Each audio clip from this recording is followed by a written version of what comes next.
Good afternoon, everyone. My name is Phil George, and I am the chair of the Arts Council of Wales. I've been asked before I say anything else to make this wonderful announcement that after this event, there will be a collection on behalf of Gwernafydd Rugby Club. Our local team, who are raising funds to try and buy their ground, which is being put up for sale by the County Council. We hope you will support this important community project, and what could be more fitting as an announcement when we're introducing Michael Sheen. You will all be familiar with Michael Sheen's extraordinary gifts as an actor: acute intelligence, tenacious focus, perfect pitch in the voice, risk-taking, and daring.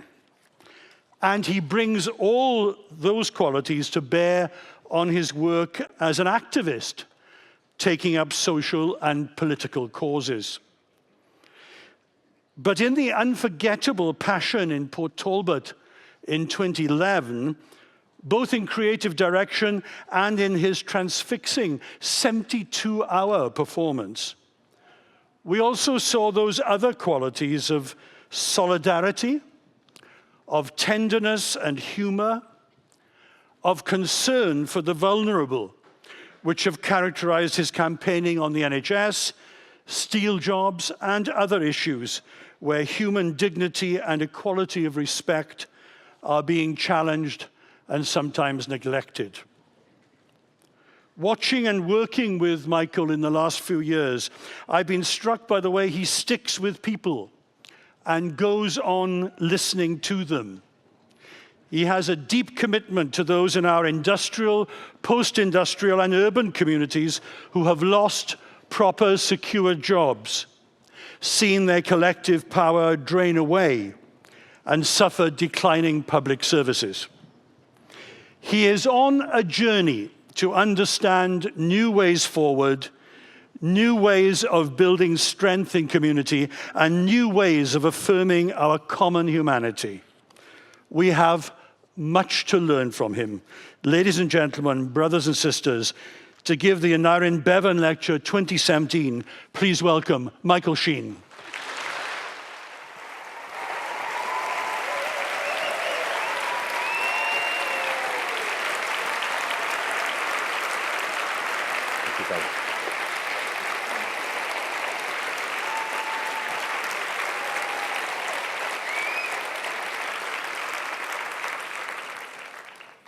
Thank you very much. A prophet, great in anger and mighty in desire. His words shall move the mountains and make the floods rejoice. And the people of his passion shall lift the golden voice. A prophet out of Gwalia shall rouse the heart again, give courage to the bosom and beauty to the brain. Those are the words of the great Idris Davis from his poem Out of Gwalia. And they're words that have always seemed fitting to describe the force of nature that was Aneurin Bevan. Less a politician, more a projectile, explosively discharged from the Welsh valleys. A visionary, a disruptor, a bloody difficult man. For many years, when I was growing up in Port Talbot, for a few weeks each summer, I would travel all the way to Cardiff to take part in rehearsals for the annual National Youth Theatre of Wales production. It was like getting a cap for Wales, like playing for my country. Although it did involve wearing slightly more makeup, if I'm honest. Never having been capped, I can't swear to the truth of that, but I'm going to go with my gut.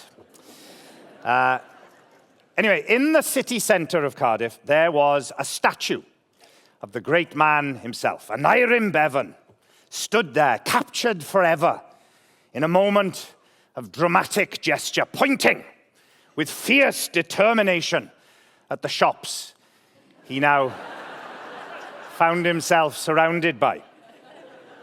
So as a young teenager, I knew the grand architect of the National Health Service as the "don't go to Pizza Hut" man, which is how he was only ever referred to at that point.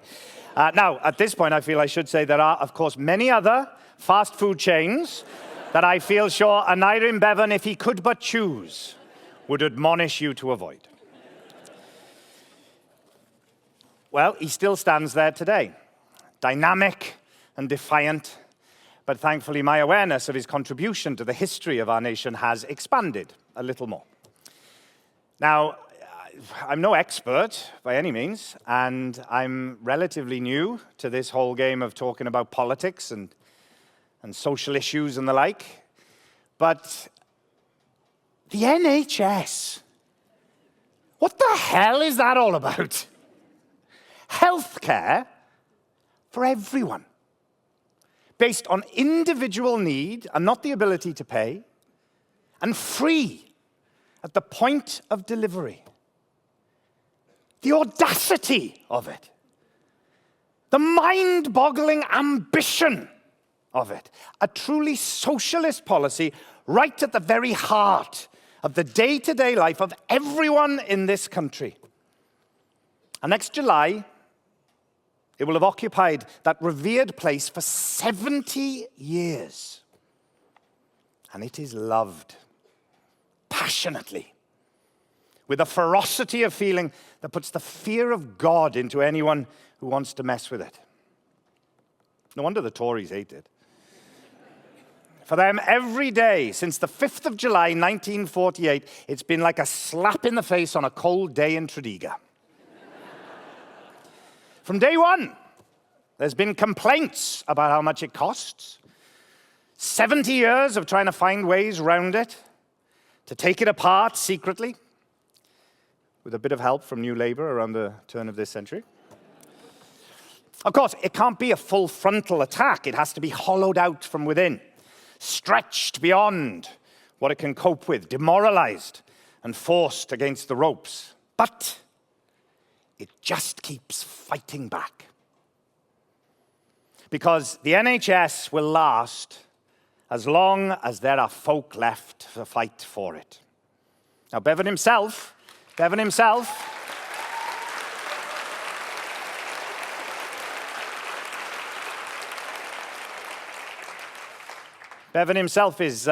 often quoted as having said that, when in fact it was a fictionalized version of himself who spoke those words in a play written by Trevor Griffiths. But it doesn't change the fact that it's true, and that there are still plenty of people ready to fight for it.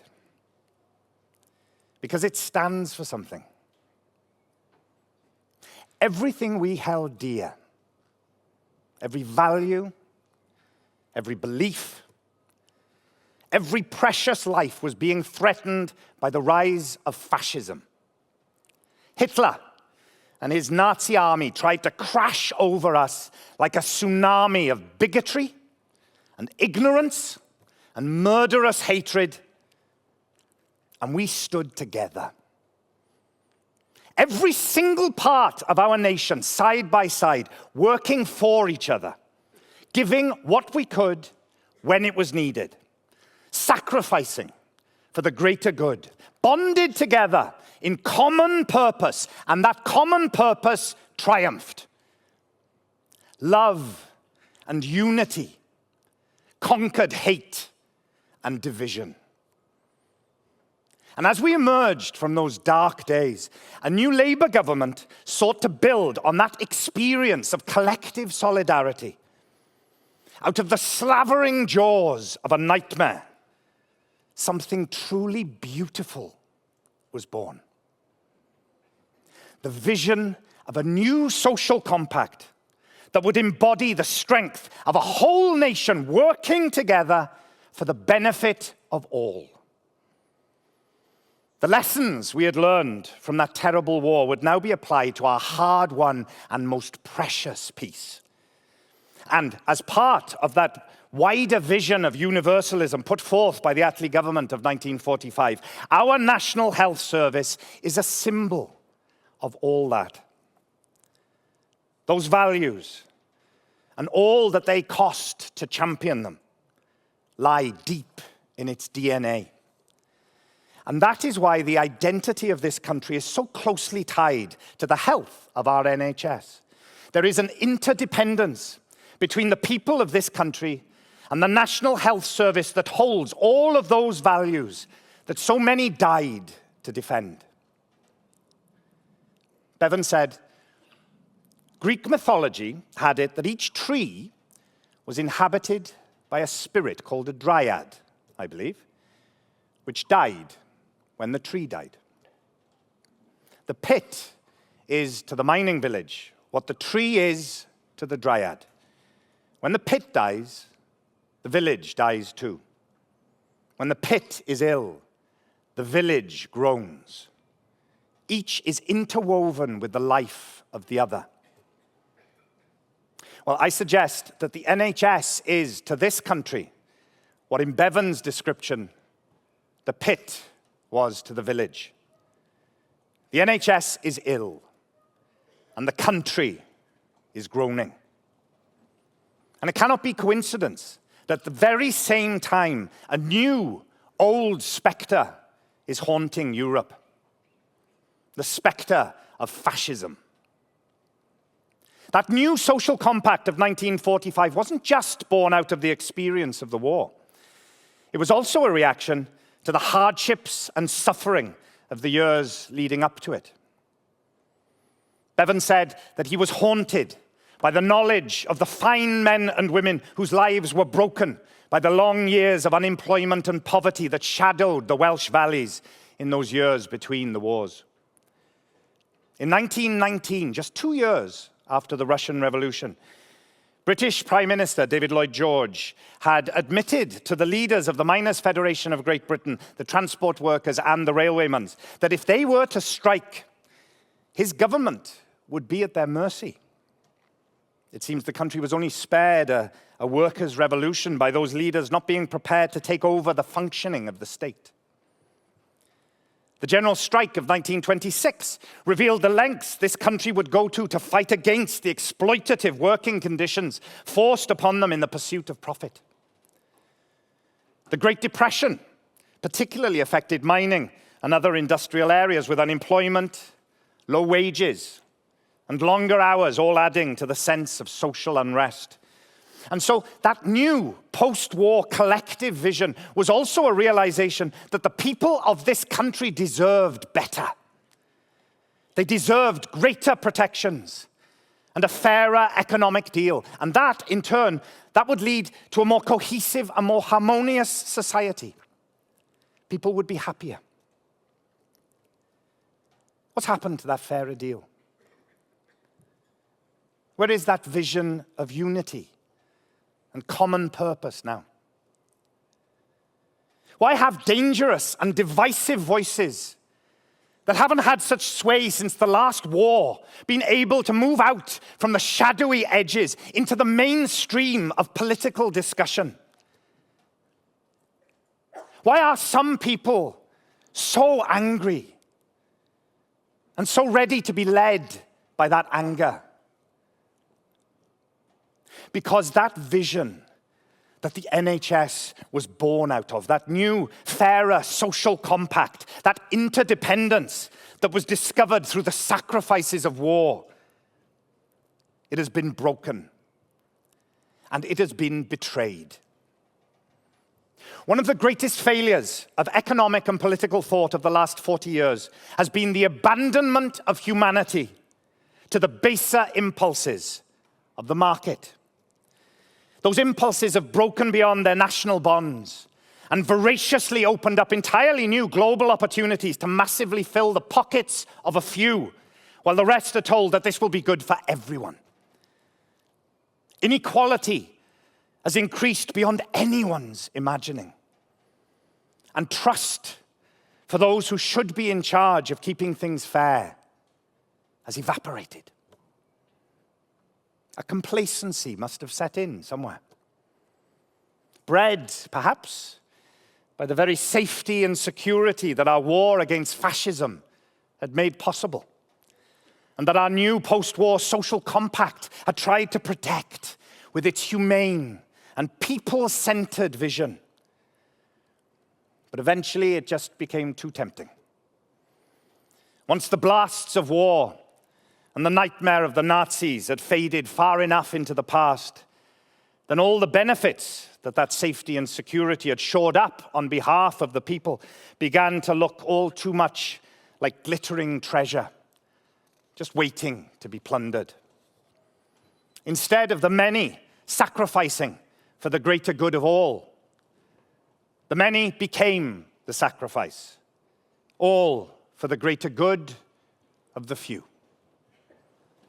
It's a hugely delicate balancing act to keep the economy working to favor the interests of the few while trying to appear like you're on the side of the many. It's a real trick. And that trick creates its own secret culture within a culture, with its own rules and language and norms, mostly unspoken, but occasionally made explicit if necessary, where it's insisted that in order to give the rich incentive to work harder, now they must be paid more. But to make the poor work harder, they have to be paid less. Where it's believed that you mustn't let people become too comfortable in their poverty, or they'll never want to leave it. You see, that's the problem. The problem is that people enjoy the effects of poverty too much. So you have to give them a hard but fair kick in the face just to get them moving.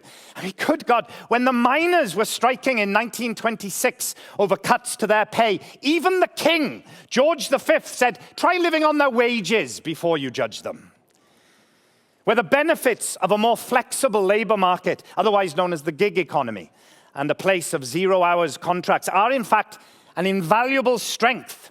And policymakers are urged to retain and even enhance flexible forms of work. Remember, the flexible workforce was a mantra of the labor years, too. Never mind that it entails the undermining of unions and collective action. Gets rid of protections against unfair dismissal, holiday pay, sick pay, redundancy pay, paid rest breaks, and the right to the national minimum wage. No, they like it. They do. We're told we shouldn't take for granted the strengths of a British economy that has an unemployment rate lower than at any point since 1975. And overall poverty figures have remained flat since 2010. But the fact is that in-work poverty figures are soaring. According to the Joseph Rowntree Foundation, more than 7 million people are living in poverty despite being part of a working family. That includes over 2.5 million children. So the old feckless, work-shy, poor line of thinking doesn't hold up so well anymore. And the best way out of poverty as a job is ringing a little bit hollow too. Matthew Taylor, the man the government has appointed to do a report on modern employment, said last month that the critical issue on workers' rights was whether flexibility was two-way or one-way. He said two-way flexibility is great, and we shouldn't do anything in our review to reduce it.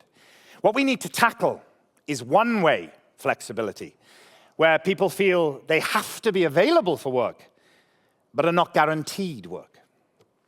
There is a quid pro quo about flexibility, where it benefits the individual and organization, and it's not simply about the transfer of risk.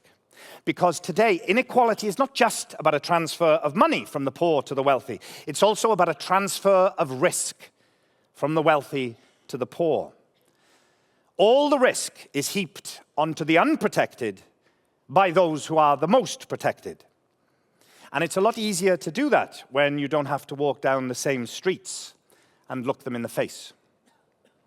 Bevan said, free people can use free institutions to solve the social and economic problems of the age if they are given the chance to do so. If they are given the chance to do so. That's a very big if now. How free can you really be when you're weighed down by ever-increasing personal debt? If you're being preyed on by exploitative high-cost credit and rent-to-own companies because that's all that's available for the likes of you. When the less you have, the more you pay. Are you really being given a sporting chance when you're not allowed to play on a level playing field? At the Conservative Manifesto launch recently, Theresa May made a promise to take back control of EU structural funds and use them to strengthen our union and reduce inequalities between our communities. And that's the same Conservative Party that set aside £300 million of Whitehall cash to help local councils deal with the drastic changes to local government funding that were being meted out. So, of course, that money would go to those areas being hardest hit, the ones losing their public services and amenities, the ones where the people are really struggling. No. Only last year, it was revealed that that money would overwhelmingly go to such counties as Surrey, Hampshire, Hertfordshire, and West Sussex. Why are some people so angry and so ready to be led by that anger? Those who have money have power. Those who represent those with money have access to that power. And together, they will always tend to try and keep things that way. The history of power in this country has not been one long story of powerful interests spreading their power around willingly, as and when the poor and dispossessed ask for it.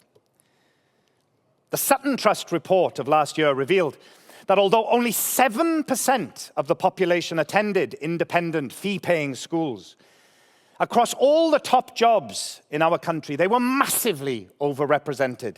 71% of top military officers, 74% of top judges, 51% of leading print journalists, 61% of top doctors, half the government cabinet, and so on. Again, why are some people so angry and so ready to be led by that anger? Bevan said, "It is an axiom enforced by all the experience of the ages that they who rule industrially will rule politically." So, who rules industrially today? Well, clearly things have moved on since 1919 and that meeting between Lloyd George and the workers' leaders.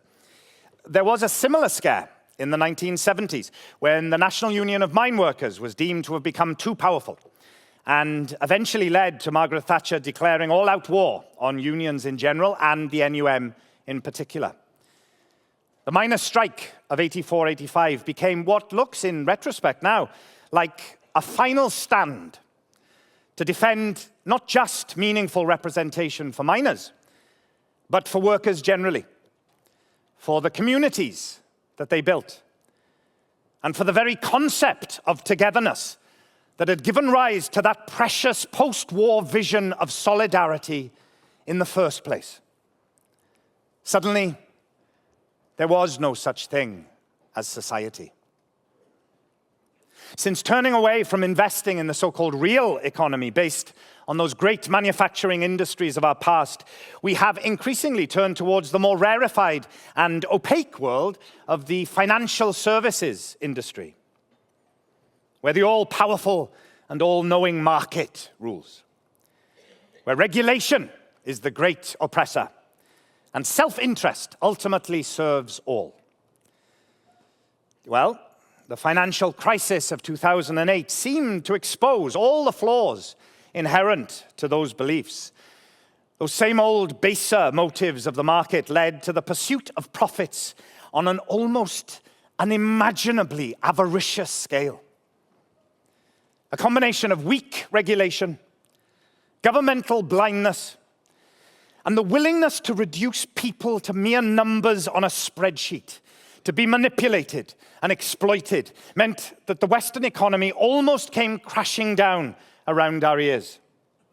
Only by bailing out the banks and other parts of the financial industry with colossal amounts of taxpayers' money were we able to stave off global disaster. So you'd think that there would have been a collective realization at that point that things had gone very wrong somewhere. that the drift away from that post-war vision of interdependence had led us to a really bad place, an almost catastrophic place.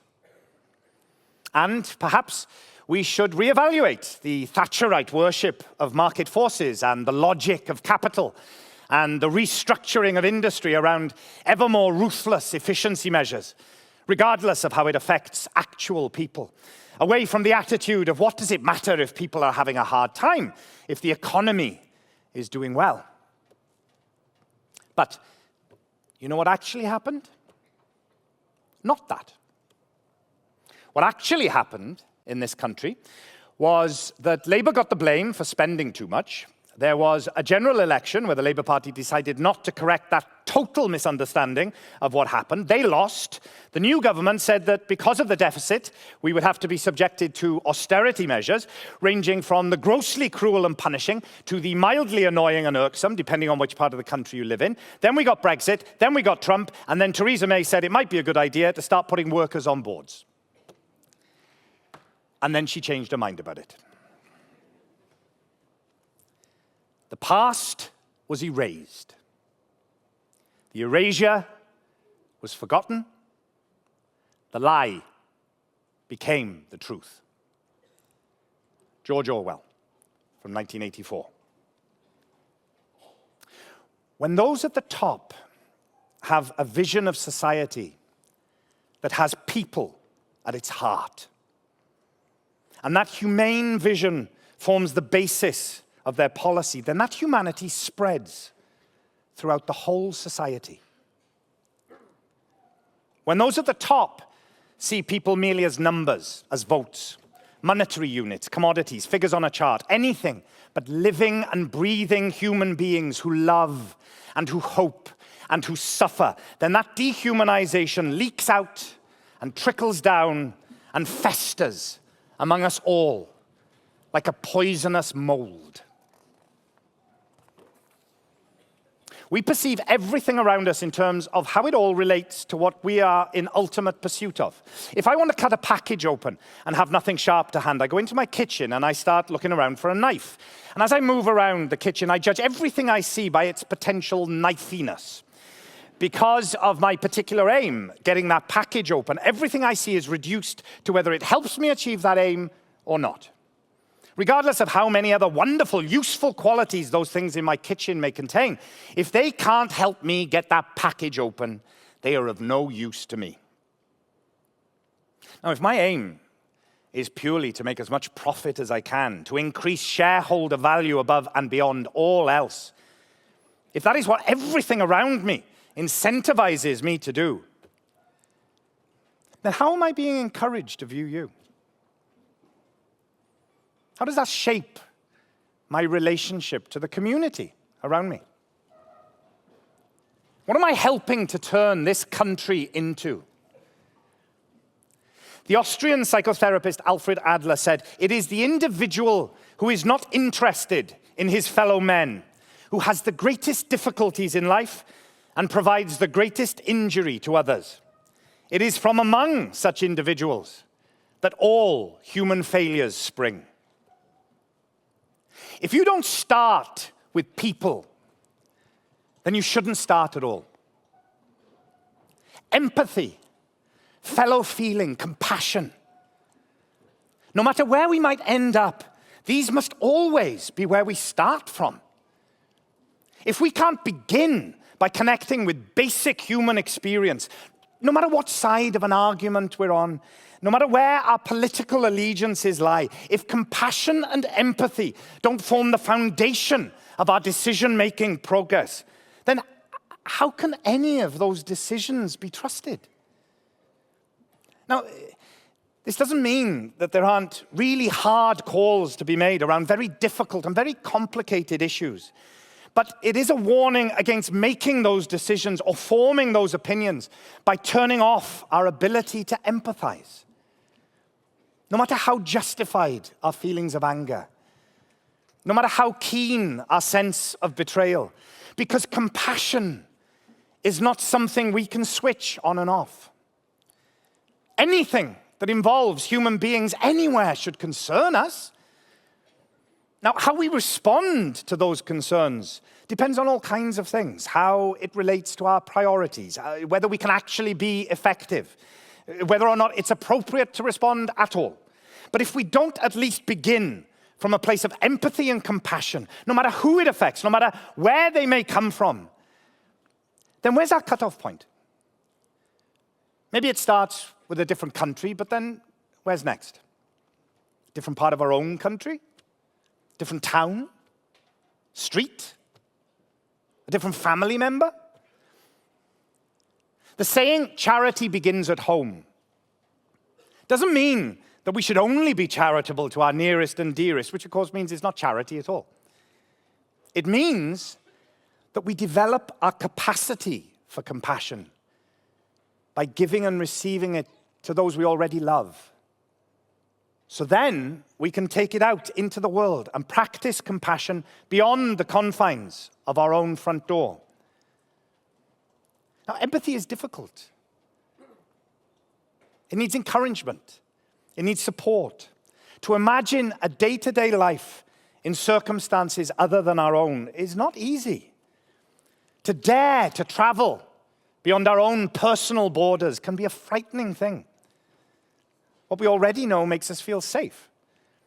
To go beyond the known, to imaginatively and emotionally enter the life of another person, can sometimes take an act of courage. In the long past, the church saw acting as a sin.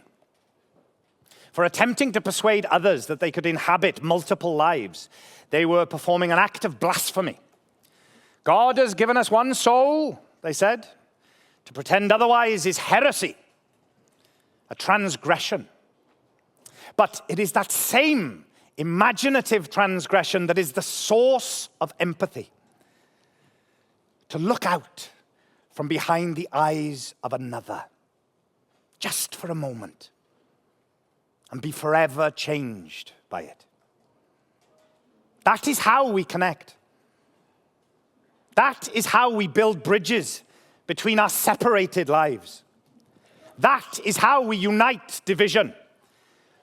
Now, I wonder what possible interest those in power might have in dissuading people from uniting through empathy. It's almost like a divided people might be better for those in power. Like a people who see each other as the enemy, entrenched in their own tribal factions, might allow the real elites to go unchecked and unnoticed. The super wealthy and powerful that you never see, whose lives are fiercely protected from anything like the prying eyes of the mucky-faced public. They can then quietly continue to pull on the levers of power and dictate the circumstances of all our lives. In her book, Wave in the Mind, the writer Ursula K. Le Guin said, "The exercise of imagination is dangerous to those who profit from the way things are, because it has the power to show that the way things are is not permanent, not universal, not necessary. The storyteller is the truth teller." So, how are our storytellers faring today? Well, earlier we heard how the Sutton Trust report has revealed that when it comes to representation, some stories are more equal than others. How people from certain economic backgrounds get to tell their stories loudly and on the most important stages all across our society, while those from less advantaged backgrounds, well, their stories are quite a bit quieter and get heard a lot less. Access to the arts and culture is increasingly being restricted to the privileged few, as drama, dance, and music gets cut from more and more state schools. Unpaid internships are the only way to get a foot in the door across a lot of the industry, and only for those who can afford to work for nothing. The national press is in the ownership of a handful of ideologically driven billionaires, while local journalism has been all but totally neutered. According to the National Union of Journalists, as of 2015, 150 local titles had closed since 2008, as the country's big four local media groups cut costs in the face of declining advertising revenue. Martin Moore of the Media Standards Trust said, as these papers close, or as they're hollowed out, closing local offices and running news gathering from a hub in a city miles from people's lives, we are gradually creating a serious democratic deficit. You need professional journalists holding people to account, he said. There used to be a career route for young reporters on local papers to move to nationals, bringing regional knowledge and a respect for their area. Now, there are many national journalists who skip that stage altogether, which is one of the reasons the national media, and to some extent Westminster itself, can seem out of touch with the rest of the country. The most hardened warriors throughout history, from Alexander the Great to General James Mattis, have all understood that it's dangerous to limit the information at your disposal. They've known the importance of having people around them unafraid of giving them the news they don't want to hear, who come up with creative ideas that challenge their assumptions, that burst their bubble, because they know that their survival depends on it. We mustn't allow ourselves to be told what to think or what to feel by the same old voices. We have to dare to be challenged, to look for other opinions, and not just the ones that reinforce what we already think. We can only become more strong and more resilient by it. If the people who tell our stories increasingly come from only one kind of background, have only one kind of story to tell, then we will stop listening. Perhaps we already have. If our stories don't reflect the broad spectrum of our lives as a nation, then we will have a nation that doesn't feel listened to. And that is a dangerous situation to be in.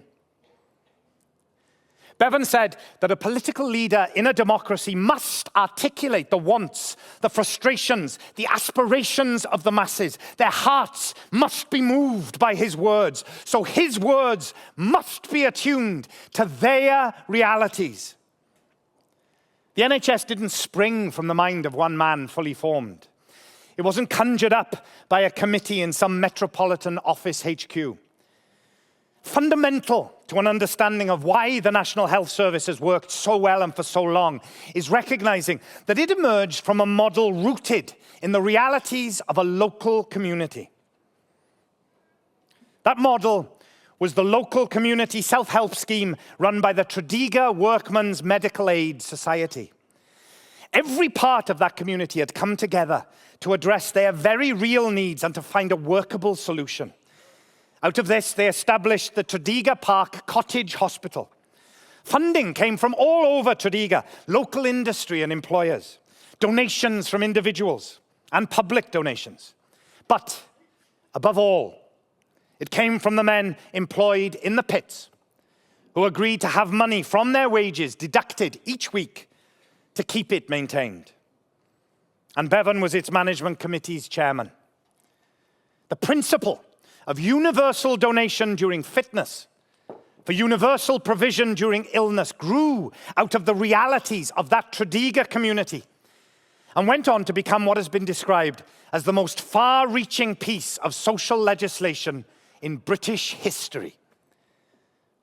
When he created the NHS, Bevan said, all I'm doing is extending to the entire population of Britain the benefits we had in Tredegar for a generation or more. We are going to Tredegarize you.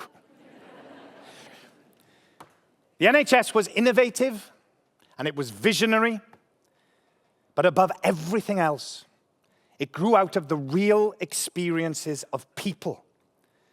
They weren't given a list of boxes to tick. They weren't given a bunch of targets to meet. They weren't told what was best for them by people who didn't know them. They recognized the need because it was their own. They got the tools to find a solution, and they came together to make it happen. Now, I've heard different versions of that same story happening all over our country today. It's happening in Bromley by Bow. In the early 1980s, a rundown church in a poor area of London opened a small cafe in their church hall, right opposite the local school. They started listening to the single mums who would come in for a cup of tea after dropping their kids off. And things began to happen. Over the years, it's grown and developed and turned into the most innovative, forward-looking NHS health and community centre I have ever seen. It delivers services in a totally holistic and revolutionary way because it has placed people and their lived experiences firmly at the center of every single choice and decision they make. It's happening in Birmingham. A young woman named Imi wanted to find someone to start a conversation with about how to make her city a better place to live. That conversation started at one small table upstairs at a coffee shop and has been growing and growing ever since. Imi and her friends have gone from being laughed at and derided by the city establishment to now being sought out for advice and help by those very same people. They've established the Impact Hub, Birmingham, to give a platform to the movement they're now a part of, where innovative solutions are being developed around systemic challenges for their city and beyond. It's like a Willy Wonka chocolate factory for good ideas. And it grew out of the real experience of people who want to make where they live a better, happier place. And it's happening in Preston. The local council are bringing key local institutions together, institutions that form anchors for the Preston area, and encouraging them to coordinate around community wealth building. Just like that Tredegar model. People and organizations with real skin in the game, who are in Preston for the long haul, the councils, the colleges and universities, the hospitals, the police force, are being empowered to work together. Using a cooperative model to tackle inequality, they are ensuring the economic development of the place they live in is shared more equally among its residents. And it's working. You can tell that by seeing how many other city representatives are stepping off the train at Preston Station these days to take a look. All these versions of the same story are working because they have a common purpose. They are all responding to the realities of people's actual needs. That is how they grow. That is why they're effective. And that can't happen overnight. It takes more than a few visits with a clipboard. It takes time. And it takes commitment. But it also takes encouragement. Needs can be difficult things to voice. Sometimes it can feel like admitting weakness. I need help. I'm needy. The nation that fought and defeated the Nazis is not a nation altogether comfortable with what can feel like admitting weakness. It's a nation that keeps calm and carries on. A nation of decent, hard-working, ordinary people. A natural pride in resilience and straightforwardness can too easily start to become a tyranny that forces complicated people with complicated lives into a silent conformity that still allows them to qualify as ordinary. Well, there's no such thing as ordinary. I'm not ordinary, nor are you. There's not one ordinary person in here. There's not one out there either. Complexity is not the sole property of privilege. We all feel things we think we shouldn't, and don't feel things we think perhaps we should. We all have thoughts now and again that scare us, or worry that we might not really be who we spend so much of our time trying to convince everyone, including ourselves, that we are. Only by having the courage to share our real experiences with each other can we possibly discover what we actually need to improve our lives as both communities and as individuals. If we feel too scared to do that, or if we aren't given the platform or the support to even have that opportunity, then we are doomed to keep coming up with totally ineffective ways of helping ourselves. Because our real needs aren't being voiced, let alone met. In his poem, The Gift Outright, Robert Frost writes, something we were withholding made us weak until we found that it was ourselves we were withholding from the land of living, and forthwith found salvation in surrender. There is a war that rages in each of us between the good and bad angels of our natures.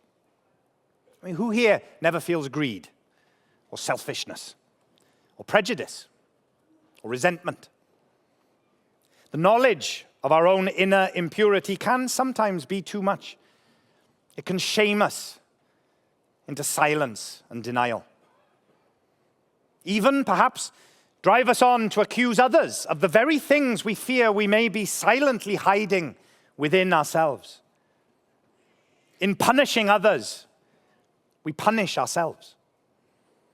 We try to smash the mirror because of what it reflects back to us.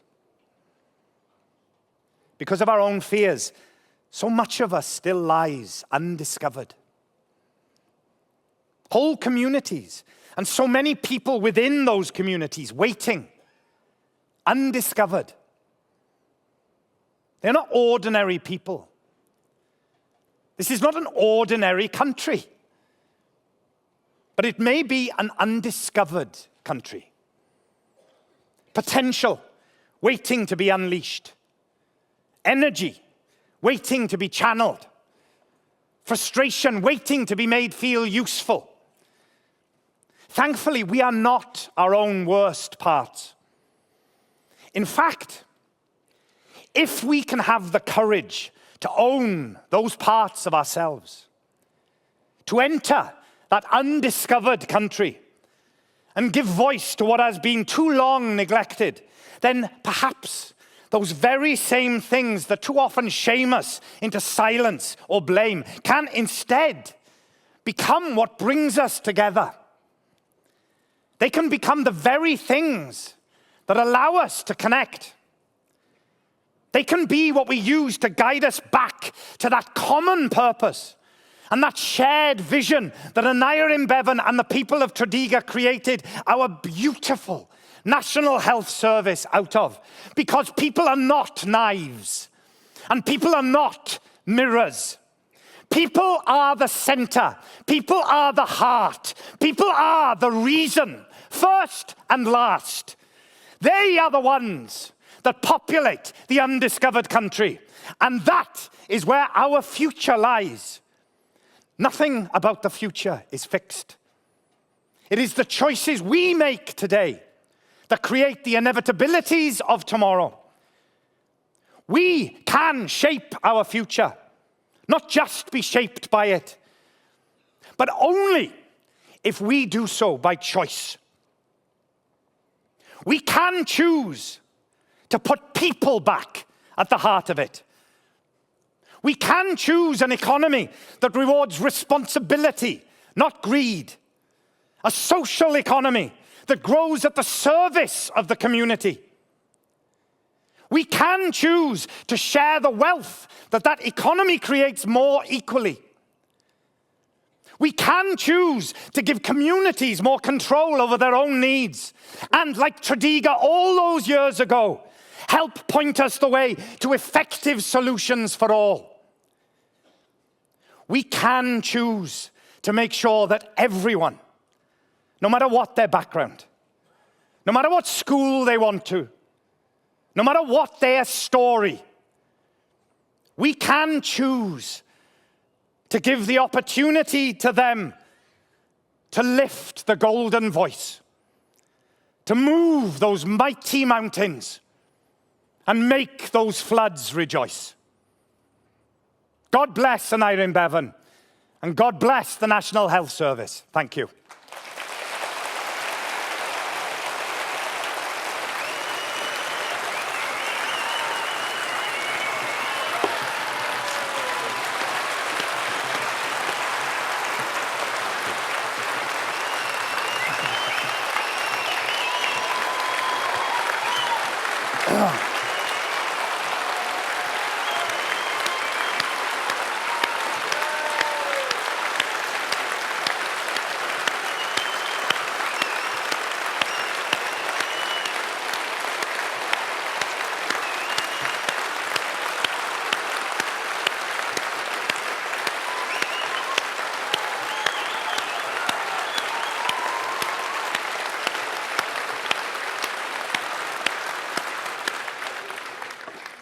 Thank you very much. Wow. Michael, thank you. Thank you. Not a lecture, but a rallying cry. People said of Bevan that every time they heard him, they felt they heard a great preacher, and they never went away without a moral vision. And that's what we had today, yeah?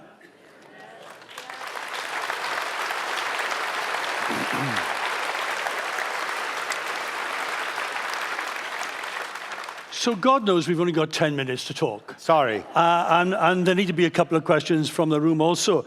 And nobody wants to unpick that fantastic tapestry that you wove for us. I just want to ask a couple of questions. I mean, you pointed out strongly the disturbing echoes of the 30s in our current situation, this socioeconomic breakdown you mentioned, the rise of the far right. But I'm struck by how different the working class world that shaped Bevan is from our world now. How there were strong industrial unions, institute libraries, Workers' Education Association, the Central Labour College where he studied. It seems incredibly hard to mount a fight back without those sources of collective strength and popular political education. Can we really do it? Well, like I say, it takes time and it takes commitment, a whole infrastructure for working class education, working class political thought.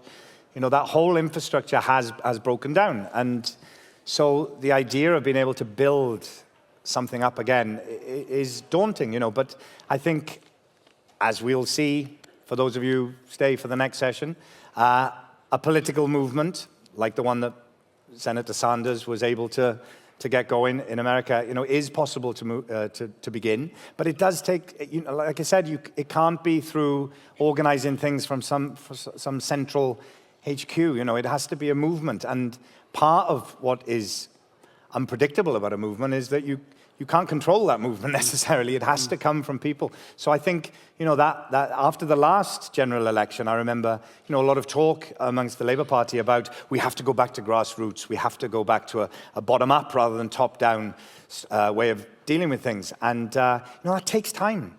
And the Labour Party seemed to get a little bit off course on that over the last few years because of what's been going on with it. But you have to put the time and the investment into people, and our communities will, you know, they'll tell us what we need. That's you know, and that's the problem. It's very difficult to do that from offices in London or in Cardiff or whatever it might be. That movement has to be nurtured. It's interesting. You give powerful examples in Bromley by Bow, in Preston, in Birmingham, of community-based developments, taking the long road, building support and solidarity locally. How does that sort of activity relate, if it does, to political parties and the wider politics that sets the framework and the funding for local action? I mean, God knows Bevan had enough ups and downs with the Labour Party, but he had a lifelong commitment to it. And now, for many, politics is a toxic brand. Yeah. How do we build from the local to the wider? Or must we just take a very long journey of unknowing? Well, in a way, I mean, I suppose it's like any model, isn't it? No matter whether it's politics or religion or, you know, philosophy, whatever it is. We create models, and they work for a while, and then at a certain point, that model breaks down, and you have to go back to what the original source of the vision was. And that's sort of what, you know, what I was trying to get at in a very long-winded way. In a very powerful way, Michael. But the idea of going back to source, you know, go back to what was the source of that vision? Because otherwise it starts to become, you know, models start to become ideology and become dogma, and then they become too rigid. And it seems like we need to go back to what the original source behind the model was. So the idea of how the political system works now, you know, that a politician represents the community that they come from, and they go off to London, you know, to the seat of power in order to represent those people and the interests of that community on their behalf. You know, that doesn't quite work like that anymore, does it? It doesn't feel like it. And so, you know, why the Houses of Parliament are about to be made over. Why can't the seat of power move around the country? Why does it have to be that? Why can't it be like Question Time? No, just an that's an idea. even more depressing thought. Yeah. But the idea of something, it's like the National Theatre Wales. Yeah. The revolutionary thing that I thought was wonderful about when National Theatre Wales started was that it's not based in one place. It exists wherever the production is. When I did the Passion in Port Talbot, that's where the National Theatre Wales was based, whilst we were doing that. It was in Port Talbot. And I love the idea of something that exists where it's happening and it moves around. And that idea of centralized power, I think, is maybe part of an old model that needs to be relooked at again. It's a huge challenge. It is. Let's come back to the NHS, because it is the nearest thing most of the British have to a religion. And it was Bevan, and you echoed him, who said that a free health service is pure socialism. And you sharply pointed out how it's been consistently and constantly undermined. Do you think that the battle for the NHS can somehow be a focus for a popular movement in defense of poorer people and the wider interest? Because there's a danger we'll just shrug our shoulders and say, there's never enough money. Yeah. Well, I think, as Bevan said, as the fictional Bevan said, whilst there are people left to fight for it, then it will last. But it's, in a way, it is a sort of ground zero of everything that's going on in our culture. And that's why I was trying to make these sort of allusions to how connected I think our identity as a country is to the health of the NHS. That there always seems to be this feeling that there are sort of machinations going on behind walls that we're not really aware of, and that that all this pressure is being put on a system that can't take it. And then you say, well, of course, it has to be changed now. And yet it feels like, I think people feel very conflicted, like I do, about something that they love, and they love because it symbolizes something, but at the same time they're aware that it's not working as it should. And it's a very big subject to try and tackle. I understand that, but we mustn't let how big it is overwhelm us and just shrug it off, like you said. We have to engage with it and be as informed as we possibly can, and do what we can in our local communities, in our way. Every single person has the power to create change. I really believe that. Or perhaps local ownership in relation to the NHS, like Tredegar in the Medical Aid Society, is a crucial element in that. Yeah. We've got about 4 minutes left. Can we have the lights up, please? And there are a couple of mics. Good God, there's a lot around. of you. I'm glad I couldn't see you all earlier. I'd have been very frightened. Anybody? There's a person there. Yes, this lady with the shining gloves will bring you in. Hi, so I'm going to do full disclosure. I was a member of the local press. I'm now a member of the national press, although I'm fortunate to still work in Wales. I was just wondering if you could give us your thoughts on the state of the Welsh media, and particularly with regards to political coverage, and what you think can or should be done about it. What happened in the Assembly this week, everyone? There's the state of the national Welsh media. So the problem... Rodri Morgan's funeral, actually. Well, yes, indeed. Yeah. The great Rodri Morgan's funeral. But I think that's part of a difficult thing for us in Wales, is that to have our own national discussion, a lot of the infrastructure that we've talked about isn't there anymore. We get a little bit, get 10 minutes on the end of the UK news. We get our news in our papers from England, maybe. And where is that national Welsh discussion? You look at podcasts. I'm a big fan of podcasts these days. There's, less than a handful of Welsh podcasts about politics. Desolation Radio and Institute of Welsh Affairs are a couple, but that's about it. And it's for people like myself to try and do something about that.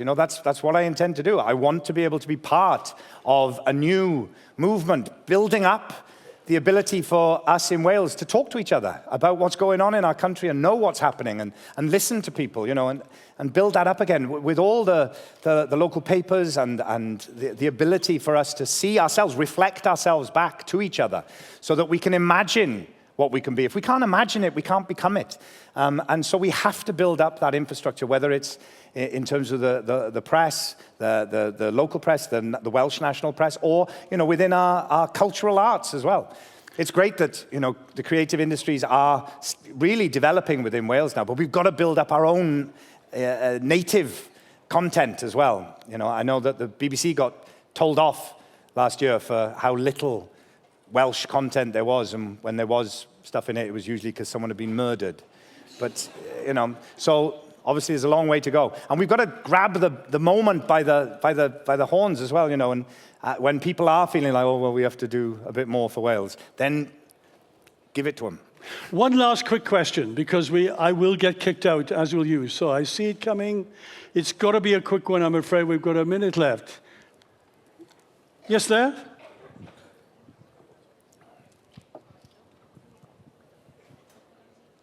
Thank you. Hiya. Hello. I'm from the Rhondda. And so am I. Brilliant. This is an area where, there's often been a lot of anger towards political establishments. I see it changing, and I see that anger being sort of put towards immigrants, which is ironic in the Rhondda, because it's an area entirely made up of immigrants, really.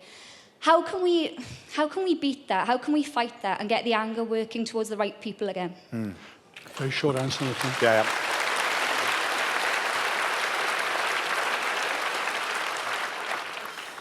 I think people who don't feel listened to and don't feel that they can speak their truth, speak their reality, say what's going on for them, get frustrated, and frustrated energy turns in on itself. I think if people are given the platform to not only be able to speak, but also to be listened to, and that they can see that things come out of that, then that helps. I do. I think the more that community, I think you're absolutely right. I think there is a change happening, but I think there is a positive change happening as well. When communities like the community in Cummer see their swimming pool be closed down, and then they decide that they want to do something about it, and they have no idea how to go about that, but they find the means to do it. They started a social enterprise business, and they opened their swimming pool, sometimes with powers that be, local powers that be, trying to get in the way of it. But they did it, and that community took back control of their own local amenities themselves, and they made it work, and it's doing brilliantly. And I think the more that happens, the more that people see, oh, we as a community can do this. We don't have to wait for someone to come and say yes or no to us.